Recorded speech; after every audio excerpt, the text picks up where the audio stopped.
Are you looking to level up your networking game in the healthcare industry?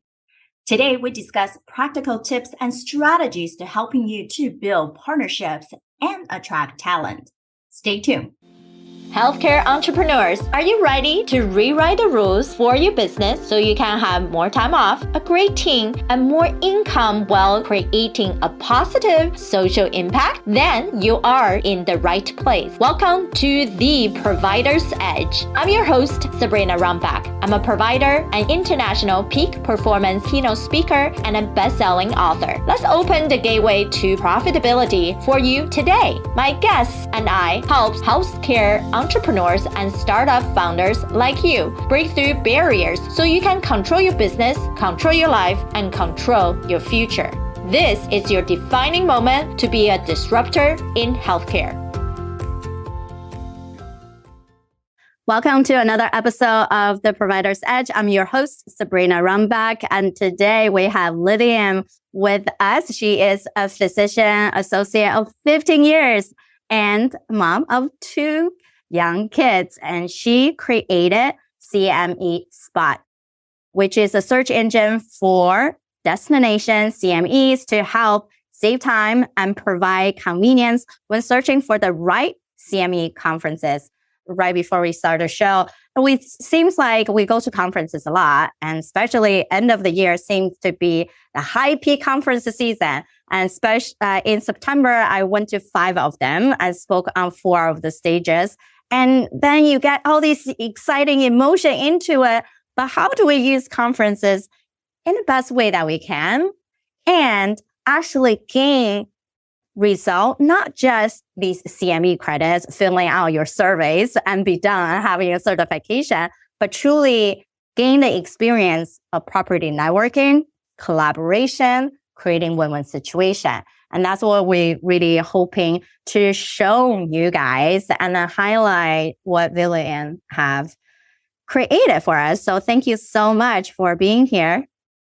Thank you so much, Sabrina, for having me. And I know your audience is mainly focused on provider practice owner, but I think I can bring some value to help save time, make things convenient to search for CMEs of their choices.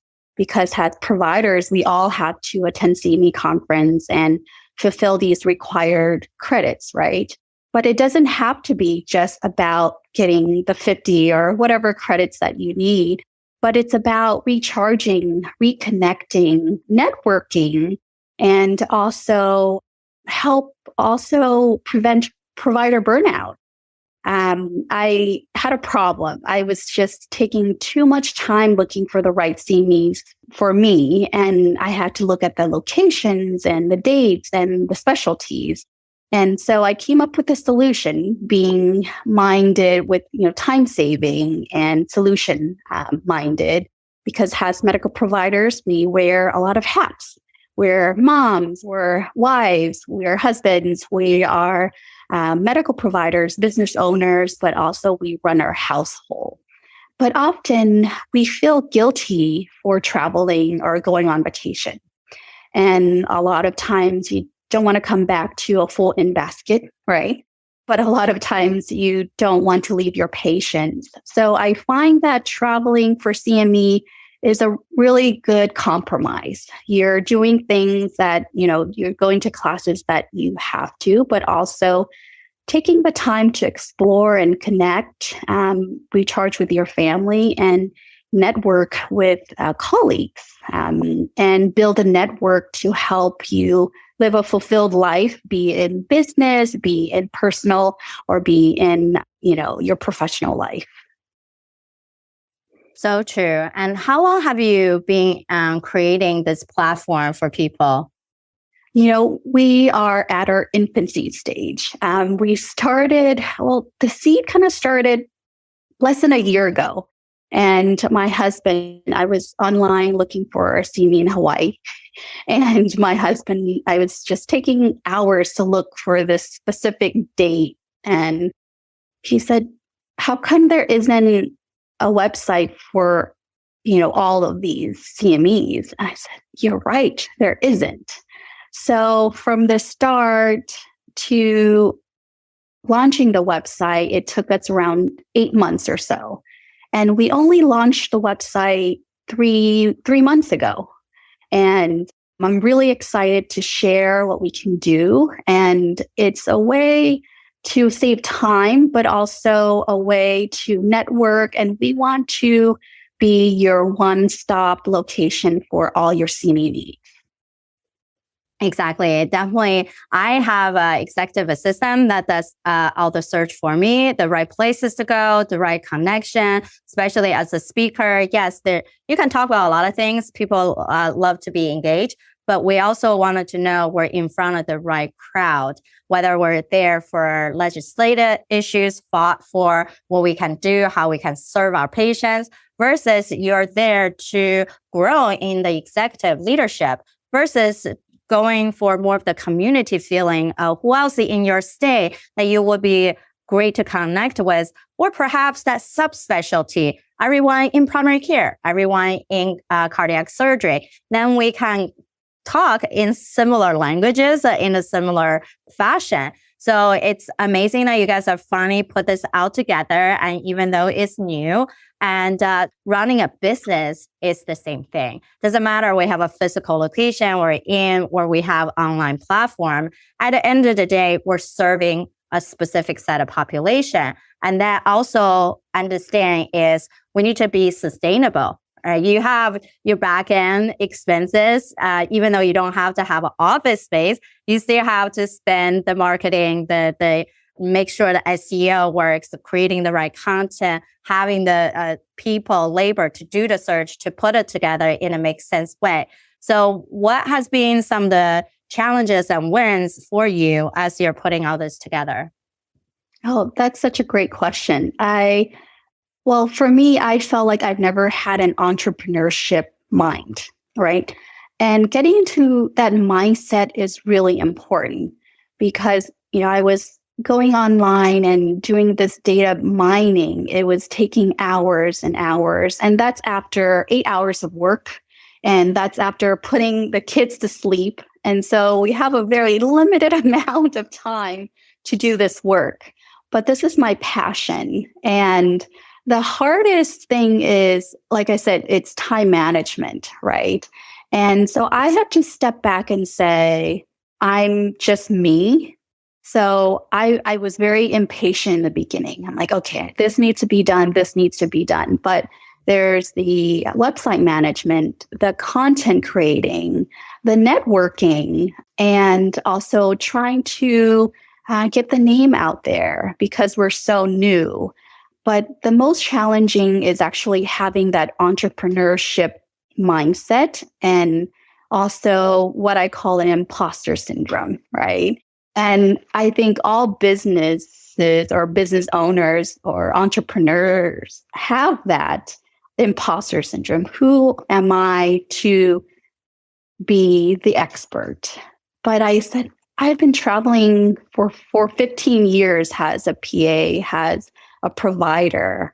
And so I have to think of it as this, I'm providing a solution. And even though it's hard, even though it's uncomfortable, you just push forward and take one step at a time. And I believe in that 1%. Those who know me know that I never do anything 1%. But it's that day to day. You sit down, you look for data. You sit down, you write a post. You sit down, you develop, design a graphic. These are the little things that will accumulate and become, the products that you're proud of. But it's the little steps. And even if there's setbacks, you just find a solution and move forward. I guess to understand what is your big why, right? What is your purpose of creating this product? What is your purpose of owning your own practice? So to understand that and have clarity on that will help drive you forward, even though some days are rough and some days you just feel like, am I doing anything? Am I making a difference? So I think that's how I take it, with the entrepreneurship and the new business. Yeah.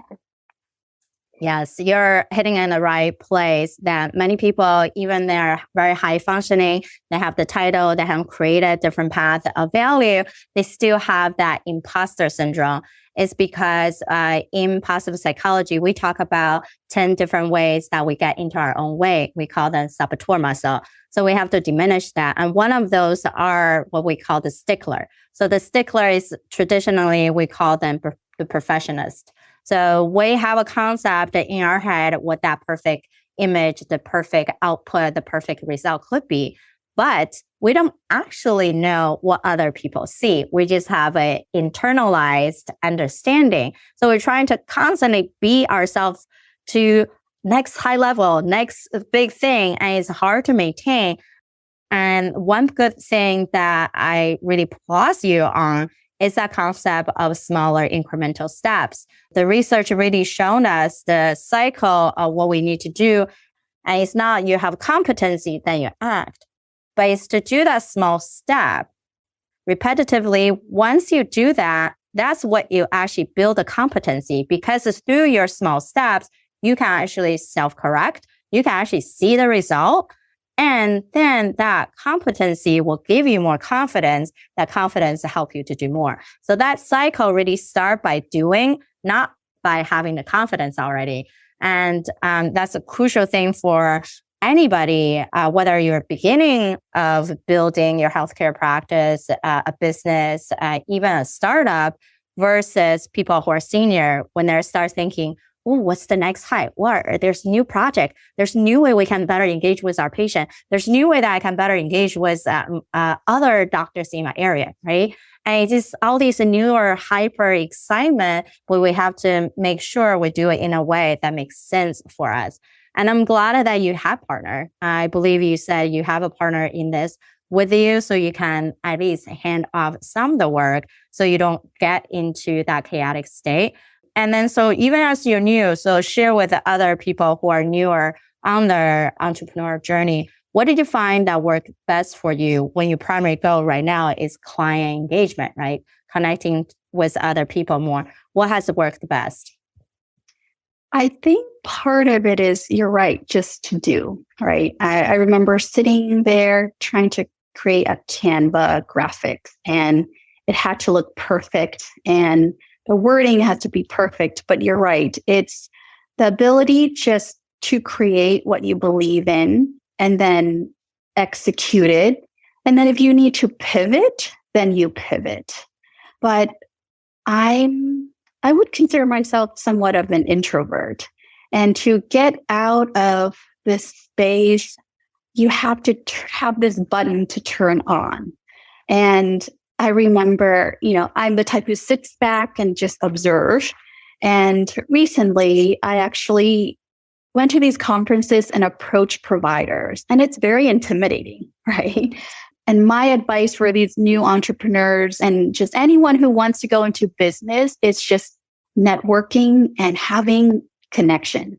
It doesn't matter who you're talking to. If you can voice your dreams, your belief, your business, what you believe in, and what products you're creating, that's how you sell yourself, right? It doesn't matter if you're talking to someone next to you on the plane. They could be someone who have businesses and have connections. And I just started doing things. I talked to people, and people started reaching out to me. And within a couple weeks of having the website on, there were CME providers that says, hey, can you list our CMEs? And we'll give you some tickets for you to go. And we were able to raffle those off for our audiences. And we were able to use that same connection to obtain like a coupon code, 20% off for PA week for our community. And that was just, I felt like that's such a big win coming from someone who just started this website, just started the social media, and all of this has been organic. There's no marketing. It's just connecting with people like you, Sabrina, and there's just a wide range of network out there. So don't be shy. Get out of your shell, even though it's hard. Get out of your shell and just take that step forward. Have a product or a business you believe in, and just talk to anybody, anyone who will listen. That will, I think it kind of makes things more concrete, more tangible when you talk about it and you believing in yourself and what you do. I think that's a really crucial point. We know networking can be used as collaborating. And when we're thinking about that partnership that you can be building, that's what we really want when you go into events, when you go talk to anybody, whether for a just quick coffee chat or for a thing that you potentially could build a long-term relationship. We wanted to go in. That's one of the main talk that I even bring out. What do you have to do to attract those A players and be a magnet for the talent? Because that's how you can create a synergy. Because at the end of the day, we wanted to create a win-win situation. That means you have things to offer and you're also very clear about what's your ask. And then same thing for that other people to see your value and understand their ask. If we're not clear and if we have too many asks, typically we say 1 to 3, right? And if you have too many over things, then people get so confused on, I don't even know what to do at this point, because then their mind have to think way too hard to even get to what you need to do. So really keep it concise and be brilliant, right? Like be both. And we know definitely as busy professionals, whether you are running a whole practice, you create a whole business as a side and transitional to full-time or vice versa, it's about creating balance. Now, I don't really truly believe in balance because you can't possibly put everything on the balance being like, oh, how do I do this, right? But it's intentional harmony that we can create about the quality of time and return on investment that we can focus on. So that being said, Lillian, what are some things that you've been able to do or you're hoping to up level to create that harmony in your life?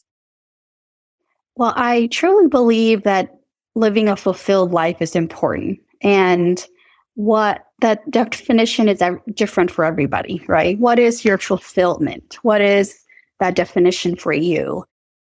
For me, the most important is to be able to make a difference. And one of the purpose of the website, this business, is to be a vehicle of charity. I feel that education is really important. And I came from a very humble beginning, and education has helped me to get where I am.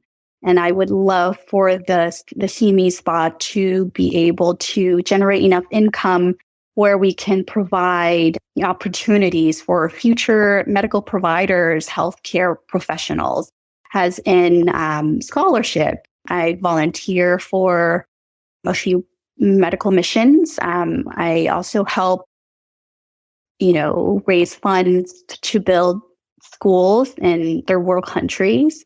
But for me, filling your cup keeps you going. And what does that mean? For me, I also go hiking, I go running. It could mean just you sitting in the morning, getting your cup of coffee. That could be your definition of filling your own cup.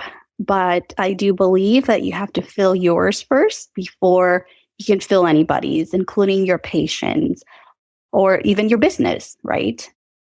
So understanding your why and ways to fill up your cup and live a fulfilled life is, I think, the most important part. Awesome. Well, I appreciate you sharing with us your adventure, your support, your mission. I'm sure people can all gain the benefit of going to CME Spot to find the best resources for them continue education, but more importantly, learn the best way to network and then create those win-win situations. And then we appreciate everyone who has been here. We don't ask you to pay us anything, but we ask you to pay it forward. So please share with your colleagues who can also benefit from being the best leaders in this healthcare space to support each other. Until next time, bye-bye. Thank you for listening. Remember, the positive change we're seeking starts right here with me and you. If you are a fan of the show, or if you are just having struggles or success that you're either experienced in the past or are experiencing now in the healthcare industry, these matter to all of us. I want to hear from you. Visit sabrinarumback.com/connect and send me a direct message. Talk soon.